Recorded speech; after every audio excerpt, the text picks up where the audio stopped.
I was on the phone with a friend of mine this morning, and I had to write all this down because we were talking about just the state of everything, like with Bongino, that's huge today.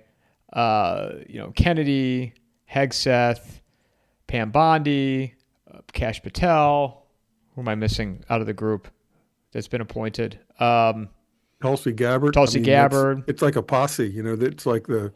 It's like the Magnificent Seven right again. Well, so he was using the analogy. My friend was using the analogy, like the origins of DC Comics. Like we're living in a comic book right now. Like they're characters.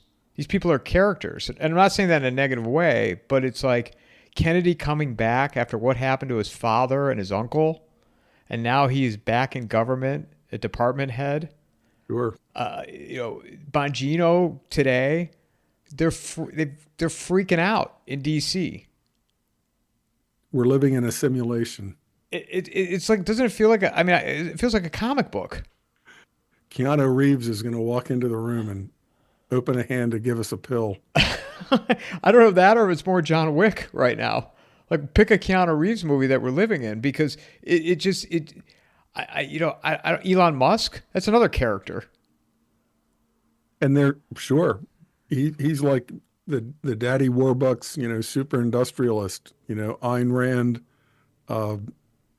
Atlas Shrugged, he's the guy that's has the super unobtainium steel that's going to build the greatest bridges, but they quit, except they got him to come back in and vanquish the communists. It's a simulation. It's got to be. And you can't keep. Or you wake up and it's Biden is still president. Well, and like Z-Man yesterday, I asked him at the end. I said, what's the future of the Democratic Party? And the guy that my friend that we talk pretty regularly this morning, and we were talking about that, and I said, they don't have a response for any of this right now, and he pointed out, he's like, because they can't keep up.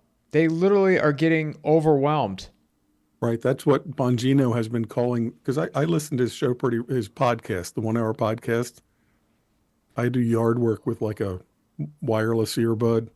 I've got the big headphones on and this microphone because I'm finally gearing up to do the audiobook for Doomsday Reef.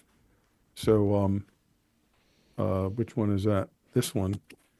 So I have the soundproofing around and headphones and I finally got the right microphone. So that's why that, but, normally if I'm outside doing work or around the house, I've got an earbud in. So I try to listen to like some of Bannon War Room, and a lot of Bongino. So I'm very in tune with Bongino. And he has been, on the civilian side, one of the stalwarts really digging into the deep state all the way through Russia hoax, collusion. He's written all of these books, like Follow the Money, lots of books on. So he is read in. Kash Patel was Devin Nunes's investigator. So when Devin Nunes would go in Maria Bartiromo on the weekends and counter the entire onslaught of the Russia collusion hoax narrative, Devin Nunes had, information on the Steele dossier and all of that. That was the work of Kash Patel. So having Kash Patel and Bongino in the FBI is something that we've never seen in our lives. Such a transformation from traitors like, Comey and Brennan that were they're globalists working against the United States, pure and simple, both of them. And going way back, Brennan voted communist. He admitted he had been a communist when he was at a talk before a black group, some NAACP, historically black college kind of group, and he said, "Don't worry if you smoked dope or had a few crimes. It won't matter. We'll still hire you because even when I joined the CIA." I had to, they polygraphed me, and I was worried that if I'm deceptive, they might catch the deception. So I admitted that I was a communist. I I went door to door for Gus Hall like in 2 elections, and that was okay. The CIA was like, fine, come on in, communist. And he rose to the top of the CIA.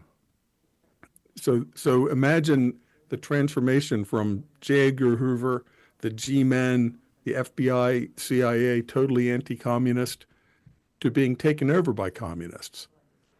And James Comey was the same way. James Comey is also a globalist communist.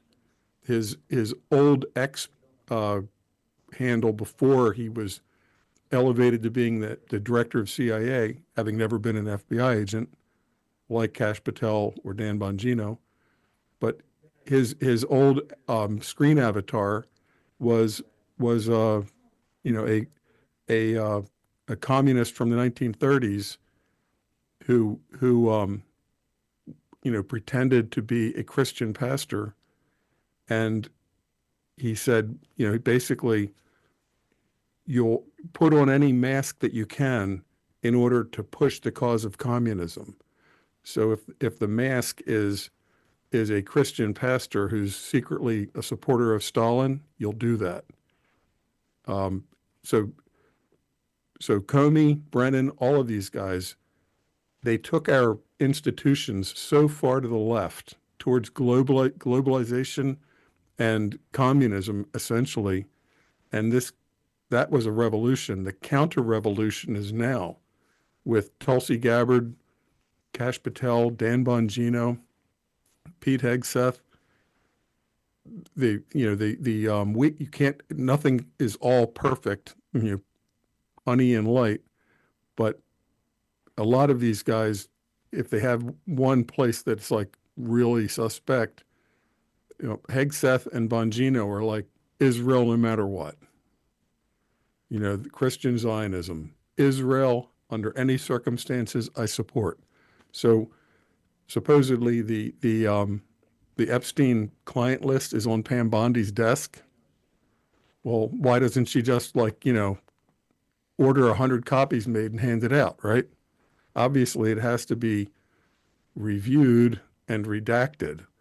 And there's a video going around of Dan Bongino saying, sure, the Epstein client list was probably backed by some Middle East country. I'm not sure which. It's like, come on, what do you think it was, Yemen? Jordan? Which intel service from the Middle East do you think was like behind the Epstein client list? Clearly it's the Mossad. And they're not going to release the entire redacted Epstein list because it's going to probably show that some of the currently blackmailed people that are very important are still useful under blackmail. The blackmail control just changes from one administration to another, but they get a new text message saying, "I'm in control of your videos now." So, now you obey my orders. So it'll be interesting to see how redacted the Epstein client list is, just like the JFK list, the JFK files, because we don't really know what's at the bottom of all of these. I wish that they would just release things unredacted, but we'll see how that goes. Well, and right now too, you're seeing the pendulum is swung to the other side, and I've said this, maybe I've said it to you, but there seems to be a civil war going on the elite level, right? And you had the left that was using the last 4 years to punish, mostly the American people, but also, Trump and the lawfare. And so now it's on the other side where you have all these executive orders, using the whole common sense that Trump is talking about. And what I wonder is, how will the left respond? Or not the left, I don't even want to say the left. How will the other side counter this? Yeah, the deep state, the blob, what Kunstler calls the blob, and James Howard Kunstler has he does a written piece Mondays and Fridays, which I highly recommend, and I excerpt and post on Twitter and Gab and try to promote as much as I can, as well as his podcast, because I think not only is he brilliant, but he's really witty. So he's got this unique talent to make something fun to read, if you know what I mean. So somebody else can put out the same information, but it's so dry, maybe you quit halfway through. So Kunstler is such a great writer that you read the first two paragraphs and you're just hooked. But the his piece today, the deep state is in a panic state for sure, because they never thought, after 2015 to 2016 they were already preparing Crossfire Hurricane. The Peter Strzok's, Brennan, Clapper, all, James Comey, they were already setting up like honeypot operations against Trump. Then they used the Carter Page. They completely flipped a Carter Page clear bill of health from the CIA, where the CIA said, yes, he has been an asset, meaning when he goes to Russia, he reports back and is cooperative, good guy. The FBI attorney completely flipped that to say not, put in the word not, to change the meaning 180 degrees. And the entire Russiagate collusion hoax kind of flowed out of that, and operations against George Papadopoulos and a few others, clear bump and bait operations. But without that, they had no pretext to completely surveil Trump world using something they call the 3-jump rule. So anybody Clarence or Carter Page ever emailed, we've got all of them. And then anybody that they ever emailed, we've got all of them. So it's sort of like the 6 rules of the 6, what is it? The 6 steps of separation. Anybody that 6 Carter degrees of Page ever separation. emailed, 6 degrees of separation. 6 degrees, right? Anybody Carter Page ever, well, basically everybody in Trump world was subject to complete 24/7 surveillance, cell phones, house, everything, bugging, moving surveillance. And that was all based on a lie. And the FBI agent that did that lie, he was charged and given a slap on the wrist and lost his law license for a year. But during that time, these liberal foundations picked him up and gave him grants and, sinecures, made sure he was taken care of because he was a good soldier for the blob. Well, after they succeeded with that, they crippled Trump from 2016 to 2020. They crippled him. Every day it was, how bad is his treason? 2020, they rig.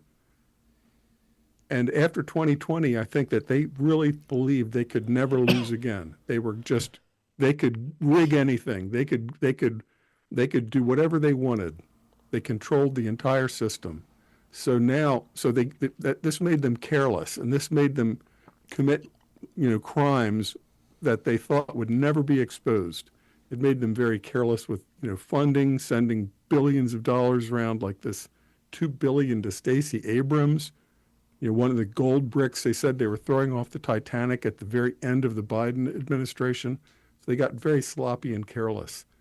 They never dreamed Trump would be back in and he would come in like gangbusters. And the team of Pam Bondi, Kash Patel, now Dan Bongino, Tulsi Gabbard, RFK Jr., and on the economic side, really heavy hitters. Howard Lutnick, Vaught at OMB. I mean, they can't keep up.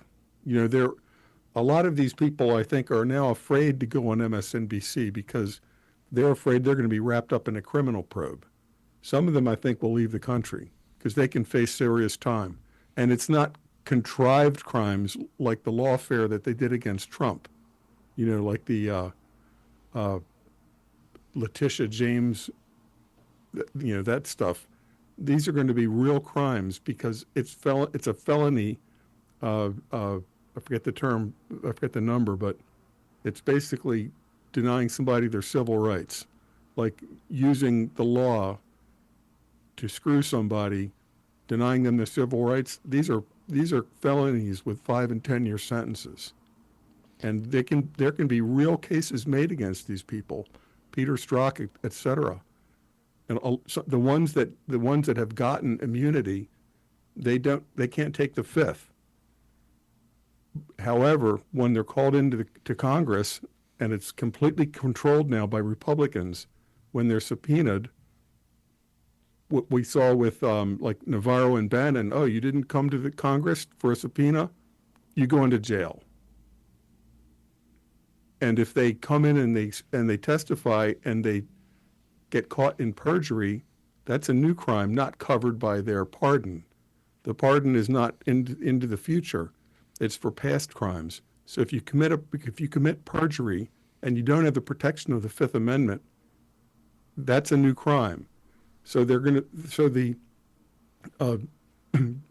Jim Jordan and his committees will be able to leverage the people with pardons against the people without pardons when they're brought in, and it'll be who's going to perjure, because they now know that we have so much information that they didn't think would ever be disclosed.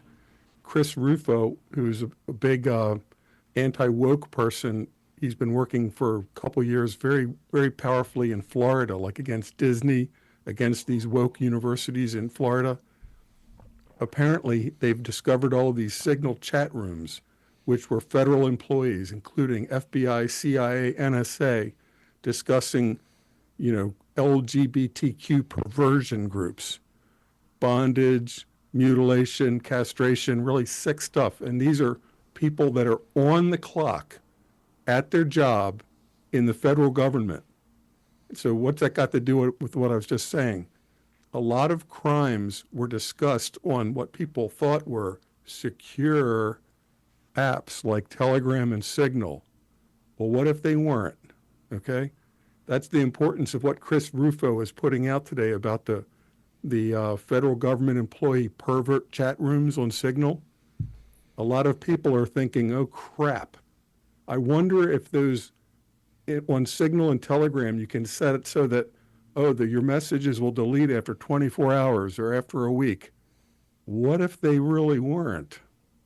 So when they're called into Congress and they raise the right hand, and it's, their statements are made under the penalty of perjury, where you can go to prison, and they're wondering what Jim Jordan and the committee, the Republican committee members are holding, they might have the entire dialogue, the entire chat. And if I lie right now, and then the next Republican comes up and says, but that's not what you said on Signal or Telegram or this other so-called secure chat where you were discussing how you're going to commit these crimes against people's civil rights, essentially, people are going to start having to tell the truth. A lot of these people are going to go to prison.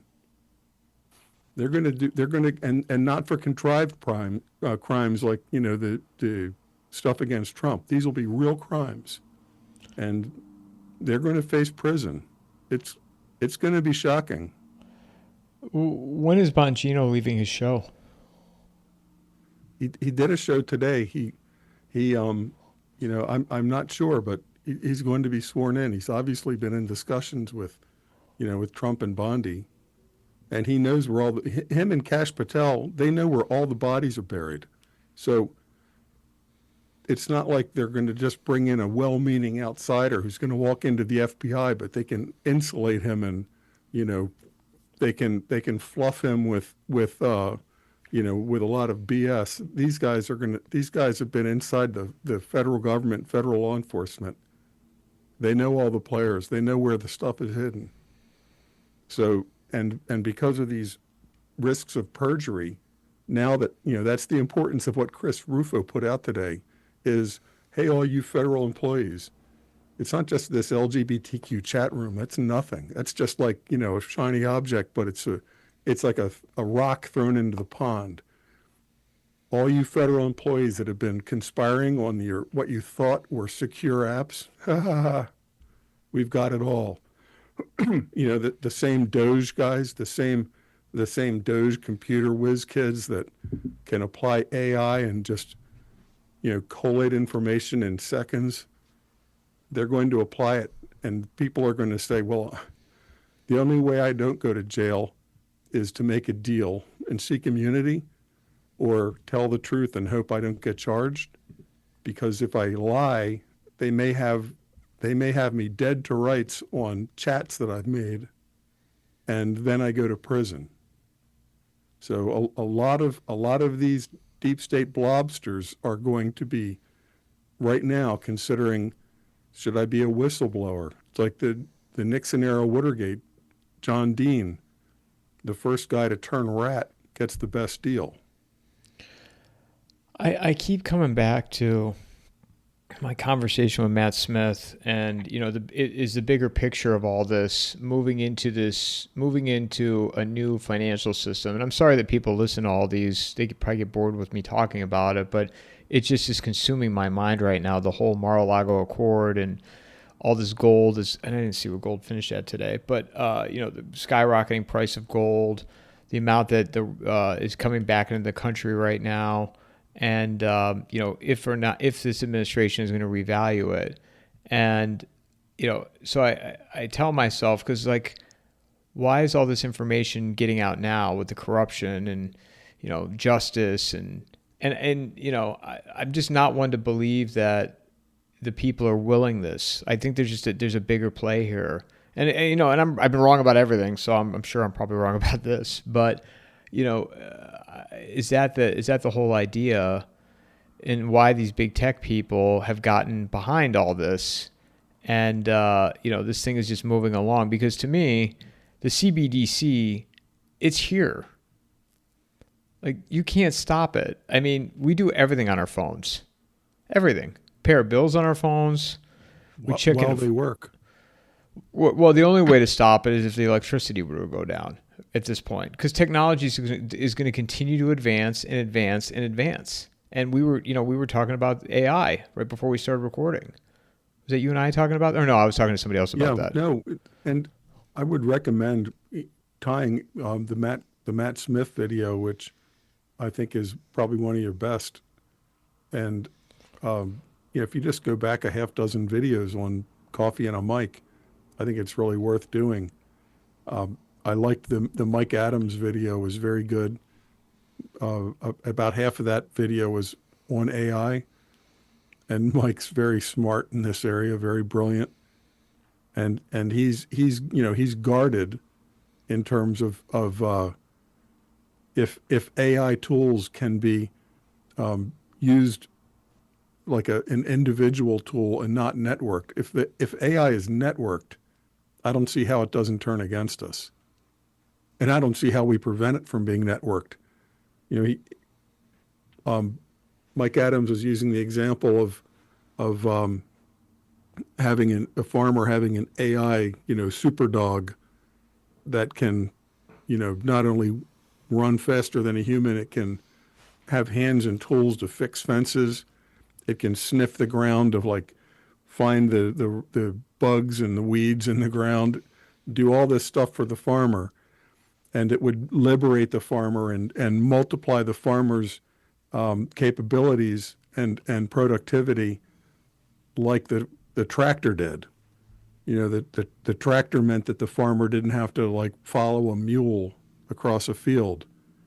And even a mule and a plow is better than taking out a stick and trying to put holes in the ground, right? And that relates that analogy of the super AI dog that's going to be the farmer's companion, except it'll do so much more.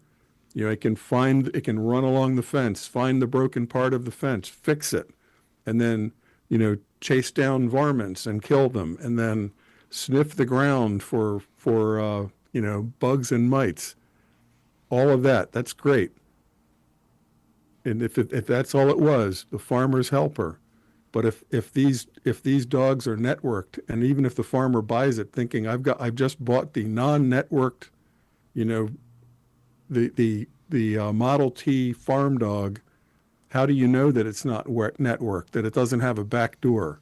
Because the Wi-Fi capabilities of it will obviously allow it to network with drones and any other platform. You won't know. And in the Matt Smith video, talked about AI, and the Matt Smith video in my mind goes along with the Porter Stansberry Zero Hedge piece. I think it's the world is about to change. And Porter Stansberry was talking about steel in the 19th century was so expensive to make, it was like a boutique metal, like aluminum was before, the modern high-speed continuous smelting processes were created. Steel at one point was so expensive to make, it would be like only for a sword. When the Bessemer process was invented and made widespread, steel became so cheap that things that we take for granted now, like skyscrapers and giant bridges, became possible. So the Porter Stansberry point was kind of, welcome these technological changes because they multiply our productivity. A farmer is not like, caveman farmer is dig a hole, put a seed in.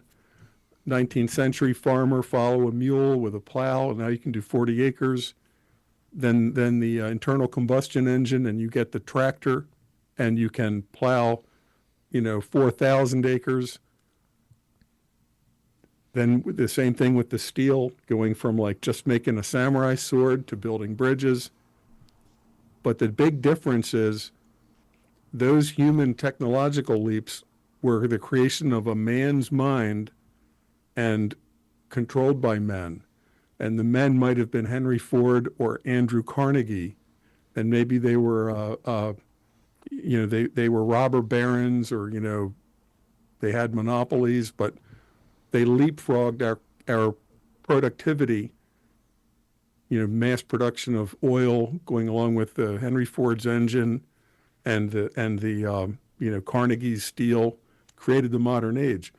But it's still under the control of humans. Whether you like Carnegie, Morgan, Ford, Rockefellers, or you think they're evil, you could put them in court. They tried these men, they dragged them into court, or they destroyed the reputations in the press because they were just humans. You got like Tesla, Westinghouse, Edison, they were still humans. But we're jumping into the AI revolution, and it's not going to be humans anymore. So I don't see a smooth line from like the tractor to the AI superdog farmer helper, or going from expensive steel to cheap mass-produced steel to whatever's coming next. Because if an AI mind is controlling it, the humans aren't going to be in control anymore. And no matter what you say about Rockefellers, Fords, Carnegies, they had children, they had families, they had dynasties to try to protect. They had a lifespan. They hurt, they loved, they bled. They could become the equivalent of billionaires like Musk, or they could be ruined, which happened. I mean, Tesla died broke. But with AI, it's going to get out of our control. We humans won't control it. And at some point, the AI is going to communicate and decide, in my opinion, that there's no point in preserving all of these 8 billion humans that just use up all the resources for nothing. Everybody agrees that AI is learning, it's teaching itself, it's becoming self-aware, if it's not already. And to think that humans are going to be able to like turn it down like a governor, like on an engine, we're going to throttle it down. The AI is going to be thinking so far ahead of us, when our attempts to turn it down will be like a joke to the AI. And at what point does the AI just decide it's not worth keeping 8 billion of these people around? They just pollute, eat. What do they provide? You keep a few Musks along while he has his Neuralink, but what do we need the other 8 billion for? Yeah, the name of the article on Zero Hedge, for anybody that's interested, is called "The World as You Know The World as You Know It Is About to End." Right, and Porter Stansberry makes the point about steel going from a boutique, exotic metal for swords to, railroad rails, high rises, giant bridges. and that we're about to leap into another adventure and it's going to be great. I don't think it necessarily is going to be great. And and I really recommend reading these and watching these podcasts. But Mike Adams is like saying, well, as long as it's not networked, as long as it's just like you're buying, the farmer buys a super robo dog, the Mark I Model T super robo dog, and it's just going to help the farmer, but it's not going to be communicating with the drones, and it's not going to be communicating with the other robo dogs. I don't see how the farmer will know. Is the farmer capable of understanding what's in that chip and how it's communicating? So I'm kind of black-pilled about it. But I watched the Z-Man today. He's very optimistic. And I before that I watched Dreisen, and he's very black-pilled. And I think that's partly a sign it's part of the time we're in. Stuff is happening so radically and so fast. It's like every day, it's like going into a casino and they've got new floors and the machines are all different and the rules of the games are all different. Every time you walk into the casino, it's like the casino that I always knew and played in, it's gone. And every day I've got to adapt to a new reality. Some people, maybe it's because they're naturally optimistic. They're seeing like a potential for finally curving the debt bomb into a way that we can survive. What they're talking about with like revaluing gold, setting gold at 3,000 and eventually letting it float to who knows what, $100,000 an ounce. And at what point does the dollar become meaningless? That a sovereign wealth fund. Ask 5 people, what is a sovereign wealth fund? And you'll get 5 answers. But if you ask 100 people, probably 100 have no clue what you're even talking about. But I listened to and watched Chris Martenson also, and some other podcasters that are, talking about monetary theory and this rush to get gold into the USA. And they make a great point. Trump and Musk and others are steering our view towards gold right now. That's what all the talk about Fort Knox is really about. Why is Fort Knox in the news? Why is Musk saying, what if there's no gold? And Trump is saying, what if there's no gold? They want us thinking gold, gold, gold, money, gold, dollars, gold. They want the average Joe Sixpack out there who doesn't spend any time thinking about this any more than the Dow Jones Industrial Average. For people that follow this, we follow the price of gold, which is really the declining price of dollars, value of dollars. But the average American still doesn't. So to control the narrative, you've got to get the average American thinking about this gold. So what better way than to talk about, oh, London's out of gold. Instead of delivery in 4 or 5 days, they're now saying 2 or 3 months. That gets people around the world thinking maybe the city of London has no gold, the Bank of England. Maybe it's gone. Maybe every bar of gold has been sold 100 times. Maybe every bar of gold has been leased in 6 different directions. So Trump and Musk talking about doing a physical inventory, walking into Fort Knox. In law, they say, don't ask a question if you don't already know the answer. So they must have a pretty good idea, but it'll be quite a scene if Musk and Trump, or just Musk, goes with a team into Fort Knox with cameras following them to take down the stacks of gold and actually count and inventory them, check them that they're really gold and not like gold-covered tungsten fakes. And the risk of that is, well, it turns out America doesn't have 8,000 or 15,000 tons of gold. The rumors are China, everybody's just guessing. It's like liar's poker. People say China is now the biggest producer of gold and may have 30,000 tons of gold. Other people say it could be as high as 40 or 50,000 tons of gold. If all the fiat currencies collapse and the world is forced back onto some kind of a gold-backed system, if it turns out China has 40,000 tons and we have 4,000 tons, we're kind of screwed. So what's the game being played with Trump and Musk talking about inventorying Fort Knox? What's the plus side of that? But I have to think that some of Trump's economic advisors, and we're talking extremely smart people like Howard Lutnick, Commerce, Vought, OMB, Treasury. I forget who's Treasury, but he's another like Besant, Scott Besant. Right. These are not lightweights. Okay, these are very serious men, and that's a cause for optimism at all. That adults are in charge. That they're not just kicking the can down the road. That they're thinking of some way of out of the from underneath the debt overhang.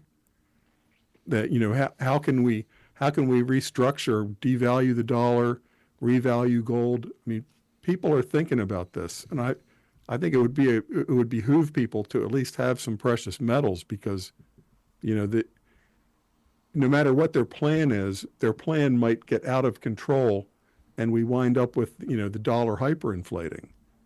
In which case, you may not be able to pay your bills because the inflation is going so crazy you can't buy a loaf of bread. So, I mean, we're in a really wild time right now. That's for sure. And every day you wake up and you're not sure what's going to be happening next. I mean, and we're not even talking about Syria. The EU is recognizing a Al Qaeda ISIS terrorist who's now wearing a suit and tie as the head of Syria in basically a CIA-backed coup against Assad because he was a Russian. We'd rather have terrorists than somebody supported by Russia. And the Jelani regime seems to be cooperating with the Israelis. It's like crazy time. The Macron is visiting, and we're talking about Trump getting out of. Potentially, we're leaving NATO and leaving the Europeans on their own, because Trump seems to be focusing on a new polar world where we're going to split up the world between China, Russia, in terms of spheres of influence, between China, Russia, and America. You stay the hell out of our corner, and we'll stay the hell out of your corner. This is radically different than what the neocons have been pushing for, since the end of the Cold War, which is American hegemony, that we're going to foster color revolutions and back bogus fake media networks all around the world, promoting the globo homo agenda, and all of a sudden that's cut off, and we're going in a nationalist multipolar world. I mean, this is just huge. I mean, this is what's happening now, and I don't know what event will be called. It'll be named after. You've been mentioning the Mar-a-Lago Accord.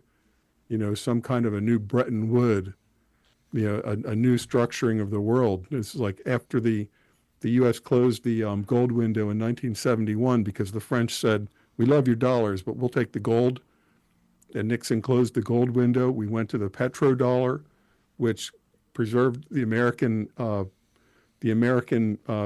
dollar dominance of the world for another half of a century. Where you had to buy oil in dollars. You couldn't go to Saudi Arabia and pay with marks. You had to buy with dollars, so the Germans had to get dollars first. We're in the midst of a major upheaval where all of this is going to change. And just, watching your podcasts and other podcasts and reading people, nobody's got a real clear vision of how it's coming, but it feels to me like, one of these eras where everything is floating like a bubble, like before a war or before a depression. Nobody knows quite how this thing's going to pop and in what direction. Yeah, something. I feel like something's going to break. I had this email sent to me from a listener, and I read it. I read part of it the other day, and I want to share some of it with you because I thought it was interesting. You mind if I share it with you? Sure. So, the money reset is what it is all about. It's the crown jewel. This debt-based system has run its course. He who controls the money supply controls the world.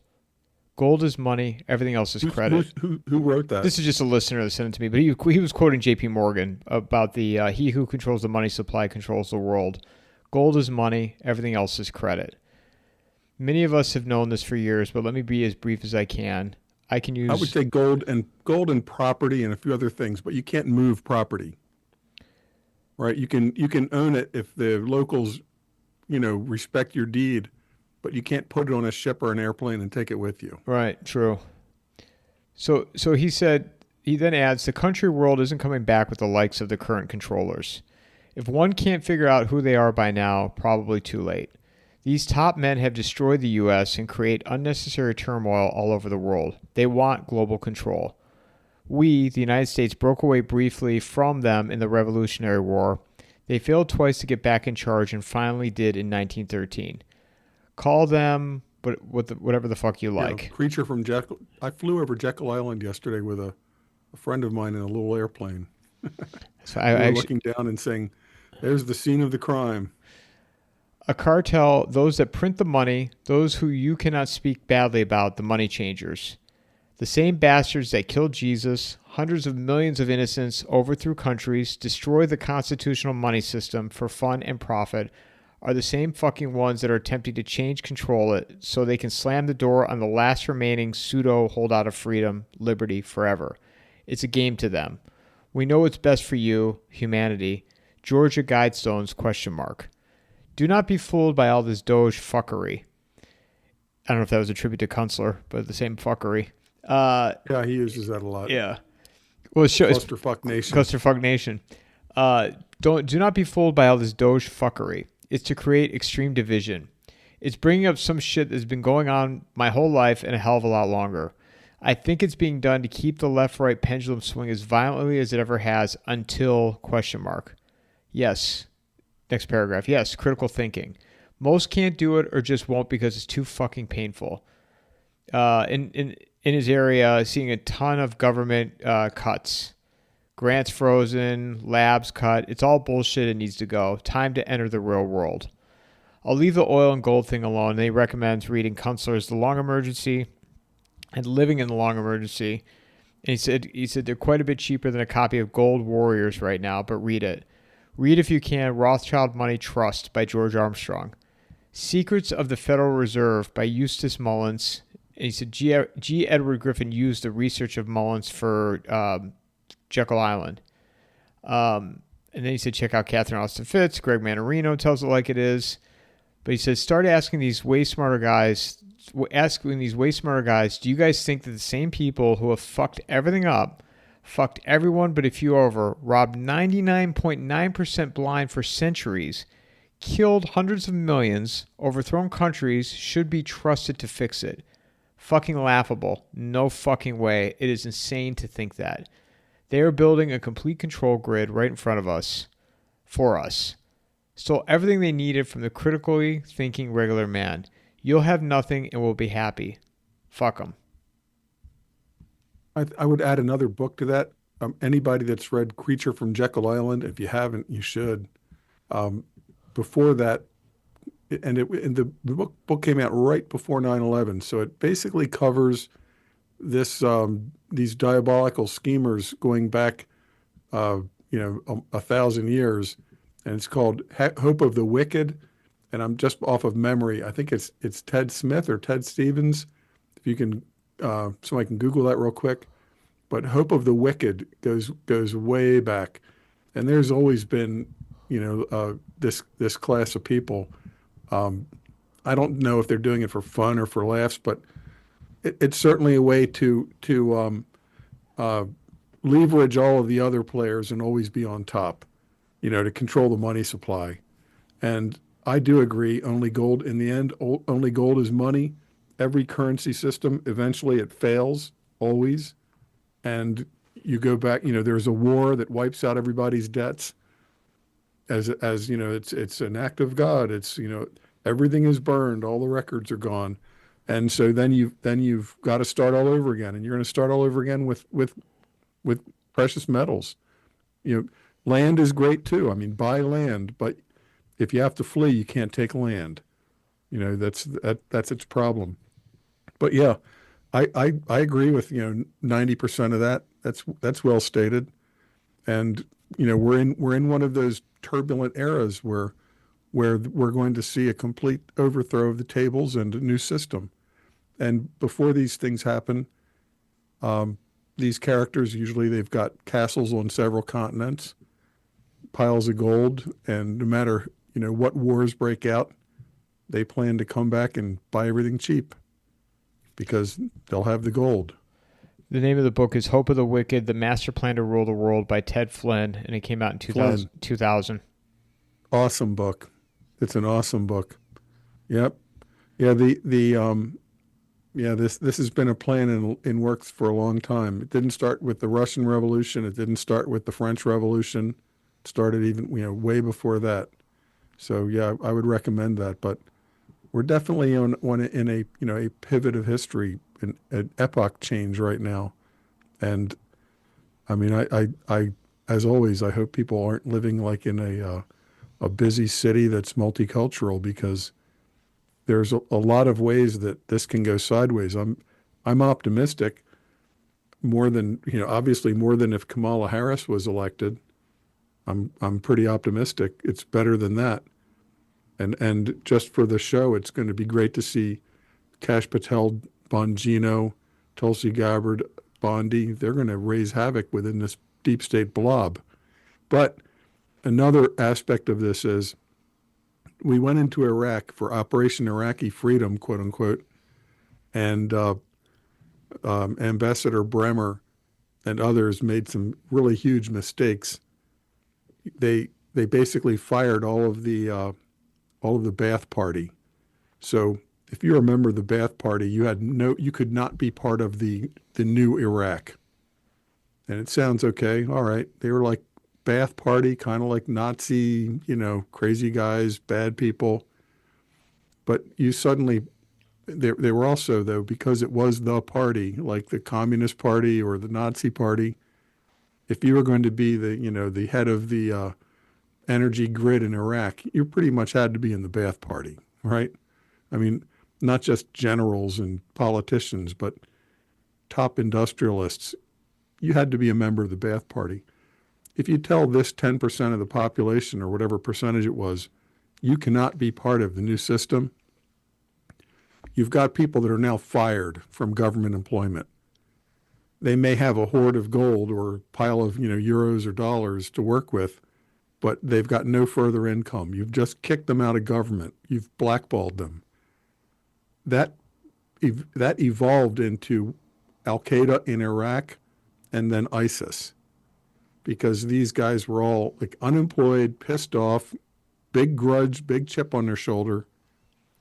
After World War II, we did kind of the opposite. We did Operation Paperclip. We brought lots of Nazis over, Werner von Braun and many others.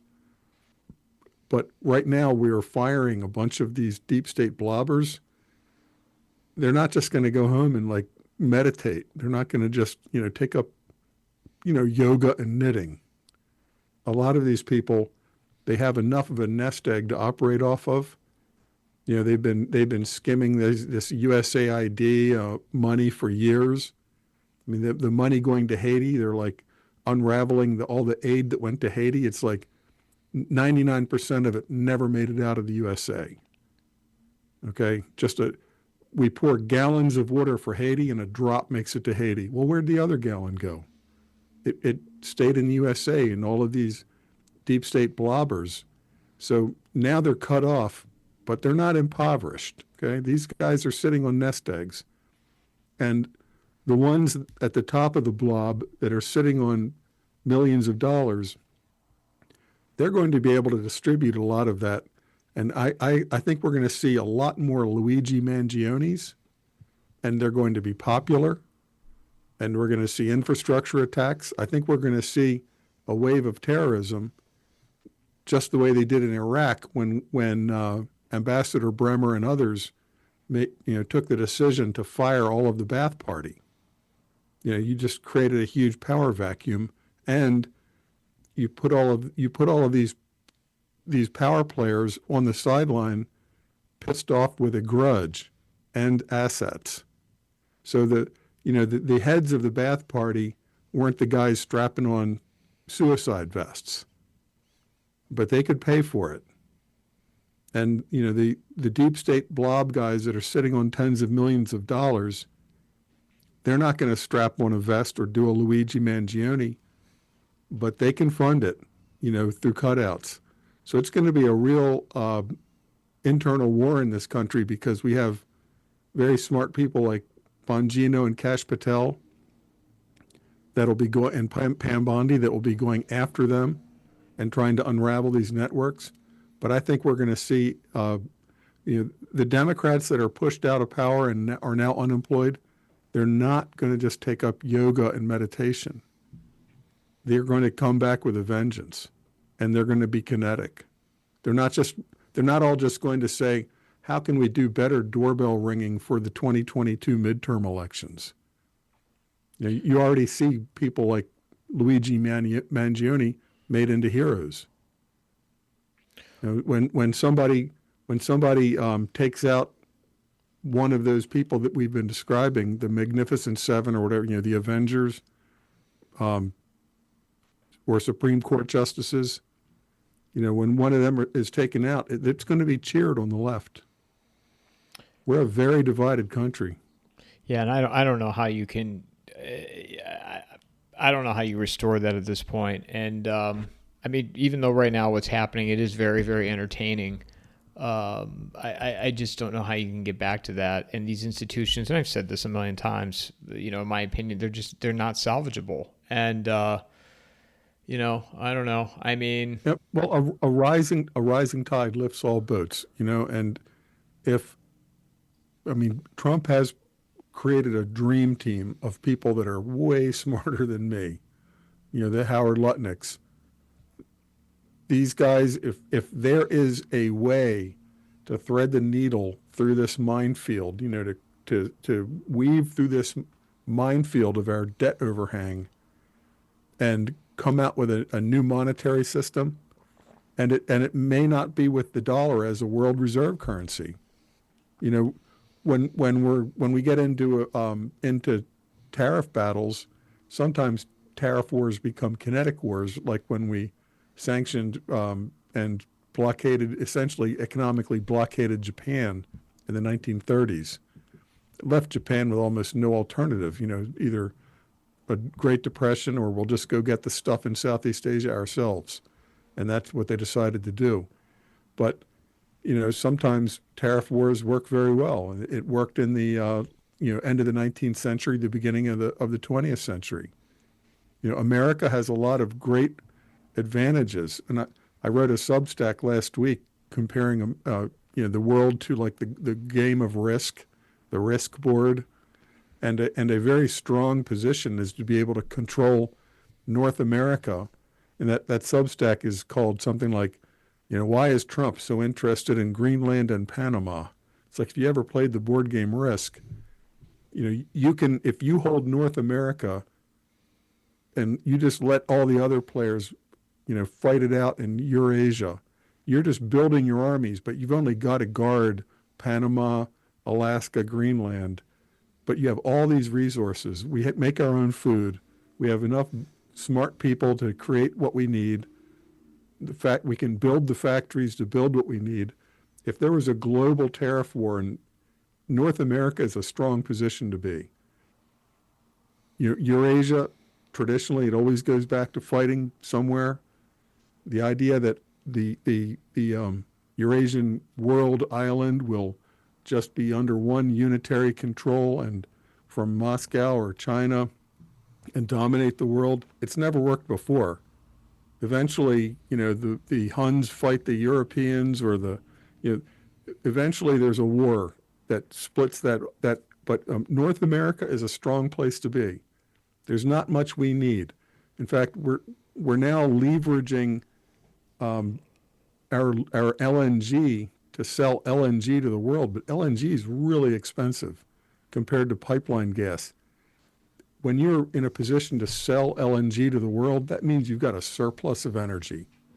if we're selling LNG to countries that maybe don't even like us, we could put that LNG in or just natural gas into pipelines and have our prices come way down. This is a kind of wartime economy that, command economy that we might be going into if we have a tariff war. And there's a lot worse places than North America. So like about 2 weeks ago, Marco Rubio had a interview with Megyn Kelly, and it's just a podcast, but it was very important because he said the era of the unipolar world is over. He wouldn't say that without Trump and him already deciding that it was okay to say that this whole neocon project of the USA is the global unipolar hegemon, where we're just going to color revolution any country we want, subvert their elections. That's over. And I think Trump is signaling to Putin, you take care of your neck of the woods. We don't care about Ukraine. It's not our backyard. You guys stay out of Central America, South America. I mean, don't try to foment color revolutions against us here. We won't do it against you. So we're definitely entering entirely new terrain, and nobody can say where it's going to wind up. But we try to project from here. It's very difficult. But America still has some problems that other maybe as the only places as bad or worse would be Europe, with our diverse cultures and cities. Diversity is the opposite of a strength. It's a tremendous problem, because we don't have the social cohesion to go through something like a Great Depression again without just absolutely destroying ourselves. And the same thing can be said in the UK, Ireland, Germany, France. They can't put that genie back in the bottle. If they try to do mass deportations from Europe, let's say AfD wins the next election, it's going to be a bloody jihad civil war right across Europe. And our own cities would probably, just cannibalize each other if anything happened to where supply chains were broken.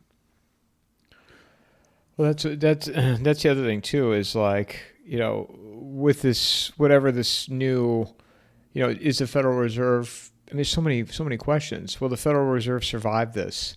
What will it look like? What would replace it? Would it be an XRP or a Tether? Would it be some type of stable coin or gold standard attached to a dollar? I was thinking about this morning on my run. JD Vance is one of them, right? I mean, it's pretty much proven where he came from. So it was a whole idea, them getting behind Trump, knowing that Vance would be right behind him in 28, and you can just keep moving forward with the agenda.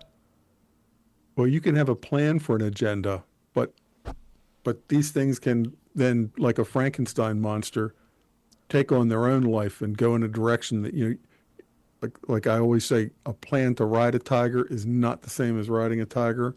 Okay, we got a great plan to ride a tiger, have a new monetary system, but that even our best economic minds, which I think Trump has assembled at this point, even they must be thinking this is a long shot. Nobody's ever come out of a parabolic debt curve like this, and found a smooth landing. The parabolic debt curve always ends up in a collapse, always. So for them to try to figure out how do we minimize the damage of what's coming from this debt overhang. I mean, Americans can't comprehend trillions. Very, very few people understand compound interest. And most people, if you ask them to draw a picture of a trillion, they wouldn't have a concept of it. A trillion is 1,000 million. It's 1,000 billion. It's a number so big it's dollars stacked to the moon, around the moon, and back. I mean, it's incomprehensible. 1,000 seconds ago is like a short minute ago. 1,000,000 seconds ago is like, many years ago. a billion, you get to a trillion seconds, you're talking about like the Ice Age. It jumps so fast. We're into territory that no debt has ever gone and come out unscathed. We can apply a lot of trickery and massage it with media, and just as long as people keep going to work. But as they try to move into something like devaluing the dollar and moving to partial gold backing, but then suddenly inflation gets out of control and they can't pay pensions, or pensions don't pay for food, or the inflation gets to the point where you can add cost of living allowances, but the food's not being brought in from the farms. At the end, when people aren't getting fed and can't pay their rent, the stuff gets crazy really fast, because landlords are going to want to get paid and paid rent. Banks want to get paid their mortgages, and if all of that starts to break apart, and you have to rule by emergency decree, like saying, rent control, but like much more severe, where we're going to have like bank holidays and we're going to have mortgage holidays and rent holidays. And then the government gets into a position of just ordering everybody to maintain status quo. That's like ordering wage and price controls. It never works. Something's got to give, and it's going to break. And we don't have the social cohesion to go through a Great Depression and tighten our belts and get in soup lines. I mean, can you see Americans today getting in blocks-long soup lines and patiently waiting for their bowl of soup? And if they're halfway up the line and they run out of soup, they're just going to go home quietly. America's not like that anymore. I can't even get people to move their yoga mat when I go to class. They're upset that they have to do that. That's where we're at in a society. And I know it's not everybody. Before I get an email saying that I call people stupid, and because I don't call people stupid, but a lot of this is about reprogramming our neurological architecture, because in an era when most people probably didn't even read books, but most people just would walk for miles to go to work and then walk for miles home, thinking in their head, thinking thoughts. And the people that did read books, the big ideas came from sitting at night with one book for several hours. Now the mind has been reset to like a TikTok pace or a Twitter X pace. Like, what's the next viral video? I don't want to see the whole 15 minutes or the whole hour. I want to see the 15-second clip. I want to get the rush, see the new clip, whatever feeds my, whether it's entertainment or politics. It's like next thing, instant gratification. And when that's turned off, it's going to be like giving junkies cold turkey. All of a sudden, you're just going to be in a situation where that's not that adrenaline rush isn't being fed anymore. So if we have a slowdown that results in God forbid, an electrical problem, and not that we don't have enemies in our country. We've talked before about the cartels in Mexico. If we start assassinating cartel bosses, they're not just going to sit here doing nothing. Matt, that's a perfect segue. Let me interrupt you, because I had somebody write on X talking about Mexico. I didn't see this video, but it was Mike Baker talking with Todd Bensman. Is Trump itching for a fight with the cartels? And this person wrote, please discuss. He tagged you, me, Michael, he tagged me, you, and Michael Yan. Please discuss what's coming with cartels and what's coming down the pike as NGOs getting funds ended with, and illegals also. No money, nothing else to lose. I actually have a friend, before you answer that, I have a friend who's going to Brazil tomorrow on a vacation. And I don't know about you. Would you go on a trip like that right now? If you stay in the Zona Rosa, if you stay in like the Club Med Zone, right? Like the resort area and... Yeah, like you can fly to Jamaica and you go straight to your 1,000-acre compound, which is like a little Disney World in Jamaica. Then it's fine. Just don't have your don't go hitchhiking around. But I would if I was a young guy, I would go to Brazil if I didn't have no name attached to me, nothing, nothing that would make me a target, I would be careful. But I had a good time going to places where maybe the entire country is tarred because in one corner of the country there's unrest. This happened to Bali. This happened like in places like Honduras, Panama, where there's like the American news consumer says, "Oh, I would never go to those countries. They have some problem going on." Well, you could look at America the same way and say, "I would never go to this ghetto or LA or during New this York riot." City or Yeah, most of the country is still completely chilled out, but but I would still travel. I would absolutely do it, but would you go to Mexico? it depends. I mean, I might not go to I have in the past gone to Sinaloa, to like Cabo San Lucas and Mazatlan. If I probably wouldn't drive there. The odds of, there are highways now. You can drive straight down, through Mexico. I probably wouldn't because the risk of being heisted by police there's really no difference between the police and the cartels and the government anymore. But if you're flying into one of the tourist destinations and you're just going to a hotel, you can actually get really good deals in these times of strife because the tourism dries up to such an extent that the hotels are practically giving away free accommodations because they have to induce a word of mouth publicity that things are okay in this part. Like I was in this a long time ago, but I was in Honduras when there was like the Contras are fighting down on the Nicaraguan border, and anybody in America is thinking Honduras, that's a shithole in a war. Why would I go there? So when you're hundreds of miles from where the conflict is going on in a Caribbean resort town, they're practically giving away hotel rooms because they're trying to convince American tourists that's over there. It's completely cool here.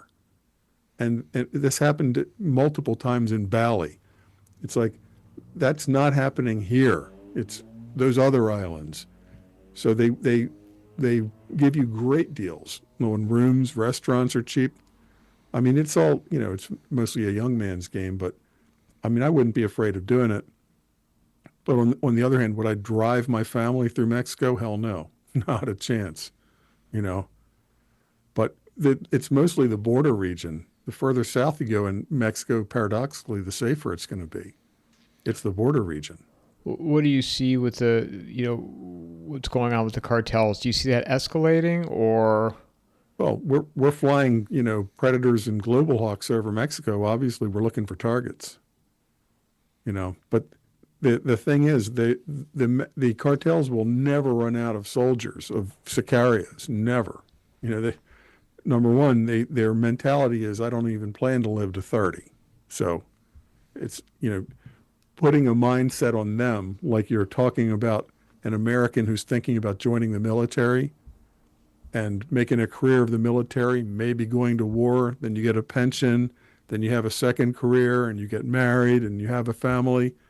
The sicarios in Mexico don't have that mentality whatsoever. They have no goal or thought past living to 25 or 30 at all. Their mentality is not getting a retirement from the cartel, a pension. So imposing our beliefs and thought system on them is ridiculous. So they're never going to run out of sicarios. The best thing we can do, and gosh, on one of your podcasts, we got to, I forget which guest, got to build a humongous wall. It's got to be impermeable. And that means, there may be like no American tourists going to Mexico, tough shit, because there's no way to untangle the Gordian knot that is the Mexican government and the cartels. They are completely one and the same. And at this point, you can't even blame the politicians and like insult them, calling them corrupt. They get the lead or silver choice, the plomo o plata choice. If you know and you've seen it, when they threaten that we'll not only kill you, we'll kill your wife, your children, your cousins, we'll kill them all, we'll torture them if you don't cooperate with us, I mean, who's going to be brave enough in any country to go against that? And you've seen it. They've like sent you your cousin's hand with the ring on the finger in the mail, and they are not joking around. So there's no curing Mexico, and there's no like, let's do Pancho Villa raided, so let's send Pershing. That's not going to work. But we're going to probably have to cordon it off. And I forget which podcast you're saying. We have to like find and dry up the funds completely. It's not just suitcases in the closet, full of $100 bills. We're going to have to go after that, and that's where Pam Bondi will be really instrumental. She's very good at that kind of thing, just cutting off their funds. But as far as fixing Mexico, I think it's beyond fixing at this point. But then, there were 30 years ago, everybody wrote off Colombia during the Pablo Escobar era. Colombia was like drug barons and the communist FARC. Colombia was a total write-off. So these things can move in cycles, but we have to absolutely get control of the border. And part of that, I think, is going to be, we have to punish people. I don't know, Biden, I don't know how we can go after him. He's senile. People like Mayorkas should be charged and put in prison. He led the invasion of our country, which is bad in itself, but knowing that thousands of terrorists, cartel gang members, sicarios were flowing over the border, and he did that, intentionally, purposefully. To me, he's worse than a Benedict Arnold. He's worse. Benedict Arnold didn't get to carry out his plan, which was to let the British Navy sail down the Hudson past West Point. The plan was divulged and he had to flee. Mayorkas actually carried out the plan for 4 years and let millions of people into our country, including spies, terrorists, cartel killers. He absolutely should be tried and at a minimum put in prison for life. I mean, his treason was just at a super high level. And the people that recommended Mayorkas, the people that worked for Mayorkas, they should be in prison. And when this cartel war explodes and the soldiers that are doing the killing inside of America were people that Mayorkas invited in, that's like another charge against him. Yeah, I don't know. I think about that, but I also think, unless it's out of desperation, they don't want conflict either. And I don't know why you can't go after financially and just, strangle them that way. But, that may be, but trying to decapitate them won't work. Every time we've tried decapitation, like, if you just take out an Escobar, a head of a cartel, it's just like allows 10 more it's like smashing a blob of mercury and it just shatters into 100 little balls of mercury. Isn't that why the CIA was created? Was that for Escobar? The CIA was like 1947. What was the government agency? Was there a government agency created for Pablo Escobar? No, but we did use Army intelligence assets, things like that, to like track down his communications to finally find him, like airplanes in the sky that could soak up all the communications. We're already talking decades ago, though. But the FBI? Was the FBI created for Al Capone? No, the Treasury Department created ATF.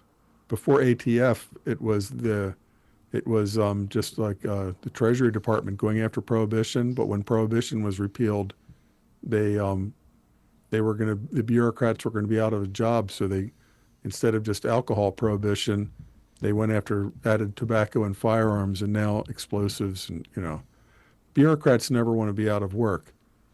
Yeah, it's like an iron law of bureaucracy. You have to grow, and that's what Trump and the Doge are doing is starving it. But like I said before, they're not just going to go home and take up knitting. They're going to, the ones sitting on nest eggs are going to fund the Luigi Mangionis. It'll be a very diffused process, but and that's where Pam Bondi and those people are going to be, unlike during the George Floyd era when Antifa could do no wrong and the FBI was like, see no evil. These pallets of bricks would show up on the street where they're not building anything, like 2 days before a big march. It's like, wow. The FBI could have solved those kind of cases in 5 minutes. Somebody paid for those pallets of bricks, but they had no interest because then the anarcho-tyranny was working in favor of left-wing kinetic terrorism to let it go while chasing J6ers to the ends of the world, right? Now the control is on the other side, and Pam Bondi, Kash Patel, Dan Bongino, if somebody tries to leave the proverbial pallet of bricks in front of the protest march, they're going to find out who bought the bricks and put them in prison, for conspiracy. So it totally changes the ecology of who's doing what. But no matter how effective our new Department of Justice and FBI are, these committed communist blobbers, they're not just going to go home and, do yoga. Surrender. They're going to act back. They're going to fight back. So we're in for a period of struggle. And remember, everybody gets a veto on the electrical grid. Too many people understand now how vulnerable our electrical grid, and not only our electrical grid, but our infrastructure in common. It only really exists the way it does in a high trust society where most of us like each other and want to get along.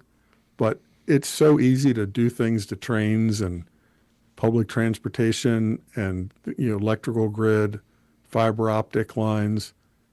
If you just get a total grudge against the society that you think is, you think that you were working towards a socialist utopia and now Hitler is in the White House, all bets are off. And they do believe that. They do believe Hitler is in the White House. So all bets are off, and we could see just, infrastructure attacks. When you have, we all live in a big glass house when we live in a world where all of this interconnected infrastructure has to work, constantly, and people just going out and derailing trains and shooting transformers can have a huge consequence, huge ripple effects. And the Luigi Mangione types, they're out there and they're multiplying right now. We're winning at one level, but the pressure is going to squeeze out in other directions, and we're going to see it. Where can people find you, Matt? I'm on Twitter at Matt Bracken 48, and as always, I have books, like that people can buy from Amazon or they can buy from me, and if you buy them from me, instead of like $25, if you buy more than 3, I'll do them for $20 each. All these great books, but that's because I have books.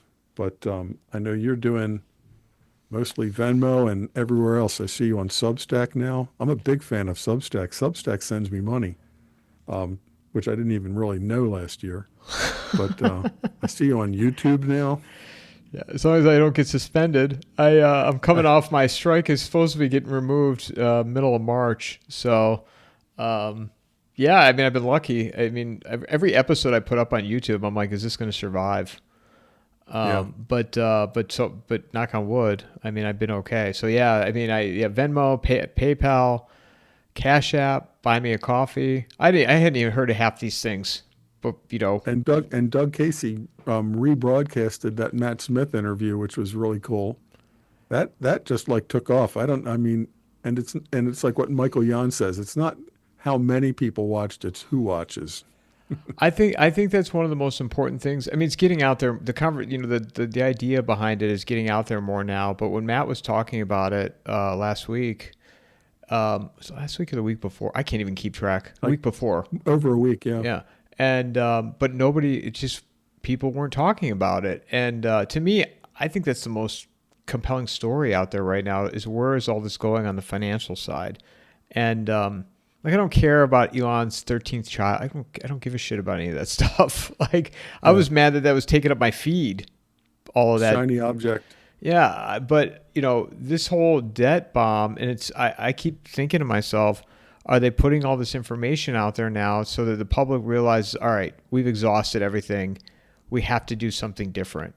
Yeah, and all the attention on the the Bank of England gold and the Fort Knox, they're trying to get Joe Sixpack to think about gold because they know something's big going to happen, and they have to have people mentally. So it's sort of a little bit of what do you call it? The pre-planning, the predictive planning.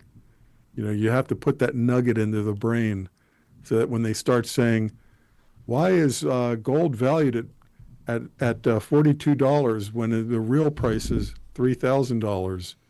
So it's not going to sound like out of left field when they revalue gold and devalue the dollar and start doing all these machinations. At the same time, involved in tariff wars with the other world blocs. It's going to be an interesting couple of years. But yeah, I recommend reading my books, certainly. I've been way ahead of this stuff, most people would say, many people would say. And you can get them from Amazon. And if you like the Audible, that's why I've got this blanket here, this soundproofing, and the headphones, so I can do an Audible for the narration for Doomsday Reef. But yeah, you can get the book straight from me, and it's better for me. And otherwise, you're giving most of your money to Amazon. I got to order all your books, by the way, which I've been meaning to do. I'll tell you who else. I'm looking forward to Matt Smith's book, The Preparation, when that comes out. Yeah, when his son is back. He's been sailing. I don't know where he is right now. I've been looking for a new Substack from Max. Yeah, I think his it's next a thing is fascinating story in itself. He's going to learn how to be a pilot or something. I think is next for him. You have to get Matt Smith back on. He's got to be a regular. I try. I think after that last episode, I think he's getting hit up too much. I don't know. I might be too small for him now. Everybody should read that. And you said you're going to have Porter Stansberry on next week.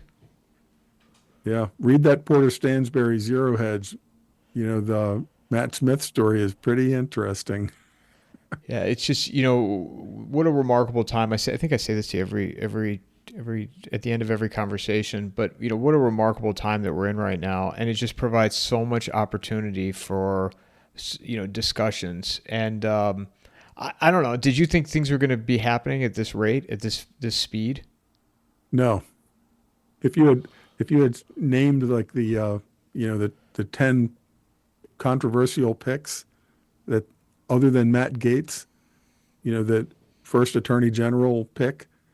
And now there's like a rumor going around he's going to be the special counsel for the Senate hearings, the Senate hearings into lawfare.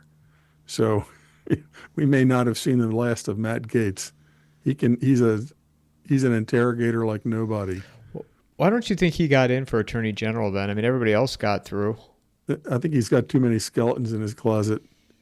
Yeah, don't you think they would have known that though before they recommended him? Yeah, I don't know, but he doesn't need the money. But if you don't need to be confirmed by the Senate to just be a select committee interrogator.